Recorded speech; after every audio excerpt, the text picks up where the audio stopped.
Mia's performance tonight? No.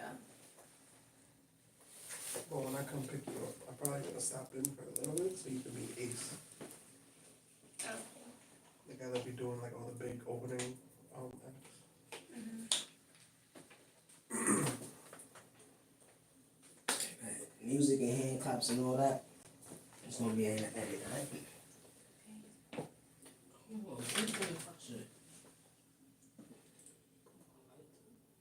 I have this plate.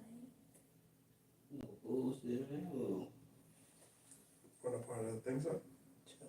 You like how it look on the camera or no?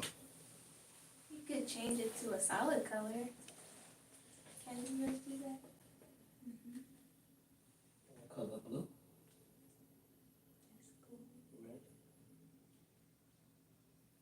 Purple. It's green, purple, blue. It's good.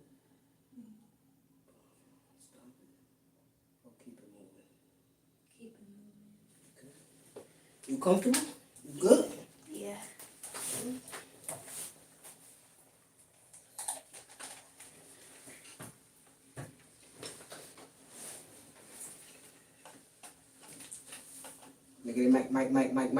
Mic, check 1 2 1 2 1 2. Peace YouTube.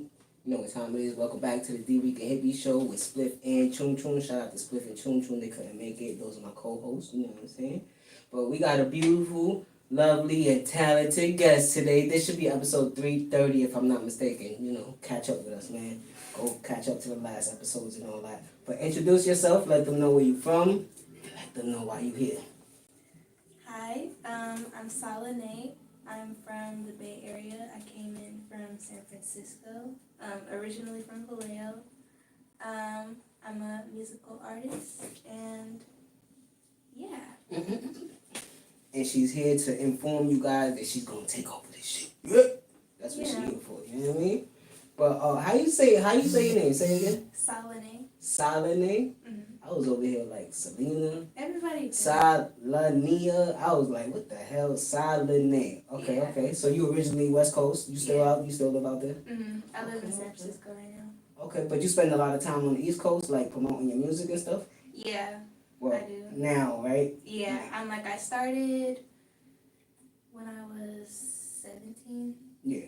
Okay, so let's go there. Let's start from the beginning, cause I did my homework. I went through your link tree and I read everything. I looked at all the interviews and everything like that. So you started dropping music when you was like, you said 16, 17 and young.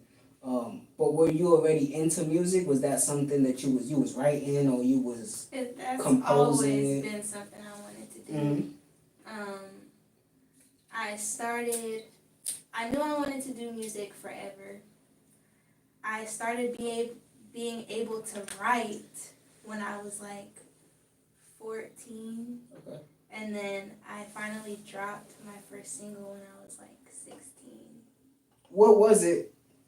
What was like, I know it's a hard, what was like the first thing that you could remember where you was like, damn, this is something that I can do, like the first artist that you heard or song or like even where you was at, you know what I mean? Like for me, like the way I fell in love with hip hop, I didn't really know about it yet because I was born in Puerto Rico, but I moved to Brooklyn when I was like 3 years old. So when I was like 6, I was walking down a block and a car drove by playing Hypnotized. And I heard that beat and I was like, oh, I love this shit. You know what I'm saying? Like I don't rap or nothing. That's why I do a podcast. You know what I mean? So I could interact with you artists and things like that. So what was like the first memory that you remember of music really being something that you like, damn, I'm gonna do this?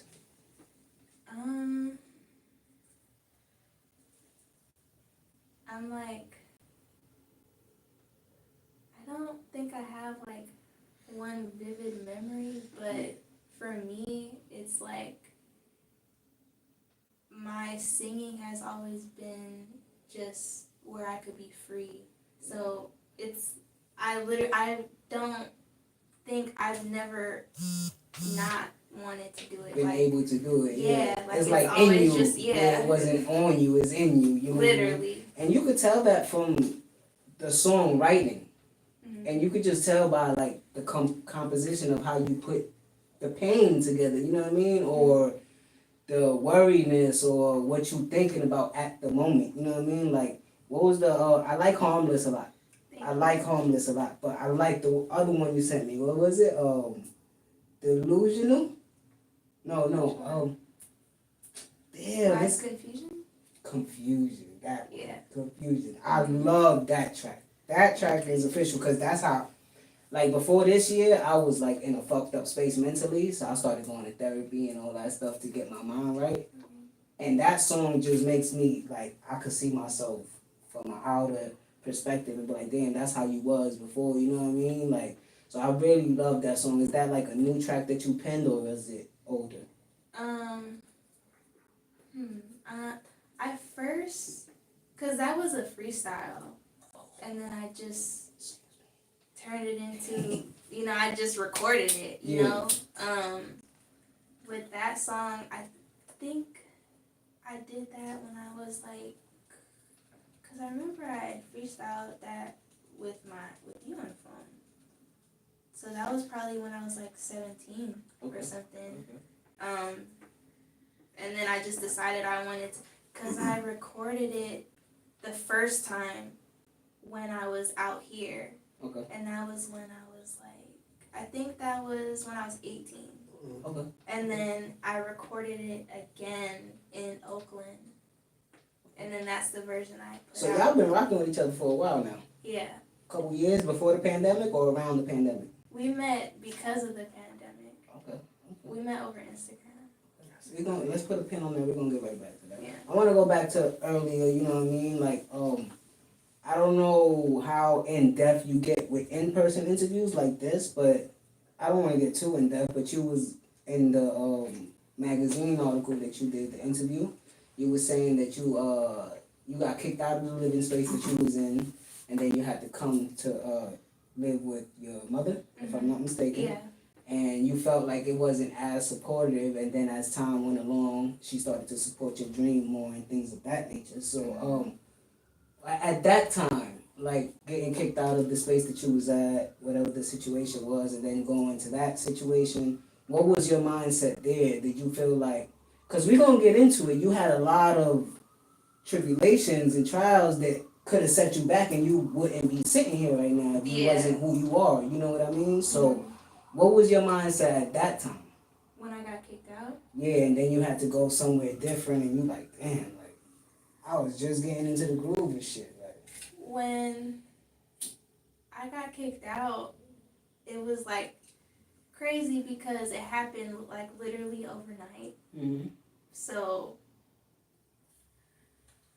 at the time, I didn't really, me and my mom didn't really know each other for real. So I'm in the mindset of she's like how my grandparents were at the time, so I'm just in the mindset of I have to get away type shit.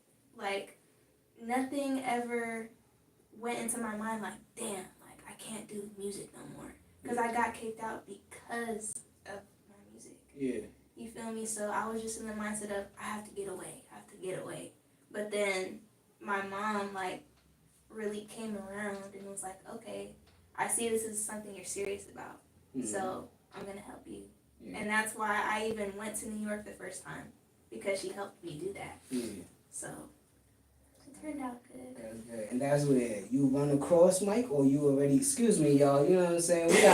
We got MCD in the building as well. We got Mike Can Dream in the building as well. Y'all remember him from, we got to do part 2, bro. It's been like a year. It's been a year since we did our last interview, bro. We'll do it in the studio session in the Bronx next. I got you. I'm mobile. I'm traveling. You know what I'm saying? I got you. That's a fact. But Mike and Dream was in the building, y'all. So you felt like, all right, if I could get away and I could get somebody to at least just be behind me, I could at least push this forward. You know what I mean? I was like, I didn't think she was. So I was in the mindset of, I'm gonna have to do this by myself. Let's get it. Like, literally, I was planning on running away to New York and starting anew. Like, that was my mindset at the time. Like, I was in independent mode. Like, okay, I don't have anybody. Let's get it. But then my mom proved me wrong that I did have somebody, and she was the first person I had from like family ever. And do you have like, you got siblings? Yeah. Do you know them and stuff like that? Like, were they like a part of that for you? Like, oh, you could do that, or just like you saying, it just wasn't that many people supporting the dream at the time in the beginning. My siblings are like a complicated situation because we don't live together. Mm-hmm. So that's not even something they were a part of or knew about. Okay. Yeah. Okay. So what's the I always wanted to ask somebody that's like sees both sides, especially with a creative mindset. You know what I mean? Like, what's the difference with the West Coast and the East Coast for you? As far as what? Being creative.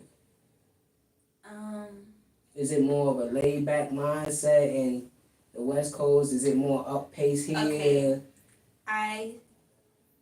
I think that just talking from a majority standpoint of what I do see, West Coast is definitely a lot more laid back than East Coast. Yeah.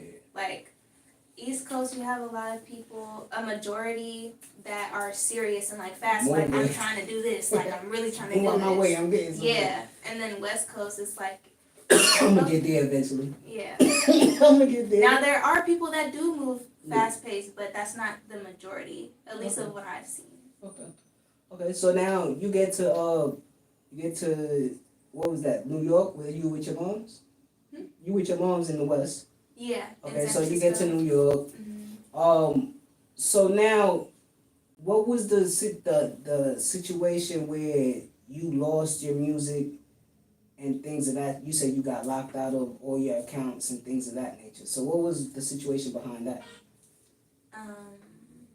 If you can't get into it, let's not talk about it. You know what I mean? So that happened twice.